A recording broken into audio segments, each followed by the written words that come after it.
मसीह के नाम में सबको सलाम। तो जय यसूदी, हर्षा यसूदी। तो दोस्तों, जो मसीह और जो भी हमारा बाइबल का उन्वान और जो भी जीसस की मोहब्बत और मसीह की मोहब्बत थी, तो उसने अपना इकलौता बेटा बख्श दिया ताकि जो कोई उस पर ईमान लाए हलाक ना हो बल्कि हमेशा की ज़िंदगी पाए। तो दोस्तों, वो ही देखें कि उस जीसस दुनिया में आया, उसने हमारे लिए क्रूस पे जान दी, अपने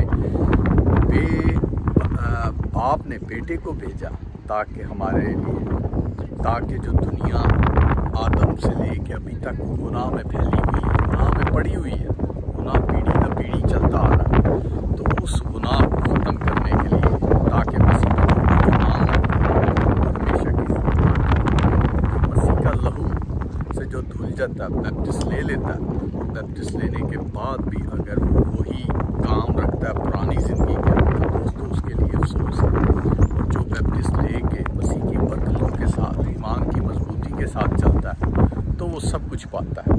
तो आपके लिए भी दोस्तों, मसीह को कबूल करें। जिन दोस्तों ने नहीं कबूल किया, करें और मसीह की पीछे हो लें, ईमान की मजबूती रखें और बरकतें हासिल करें। तो चलें दोस्तों, प्रेज द लॉर्ड, जय मसीह।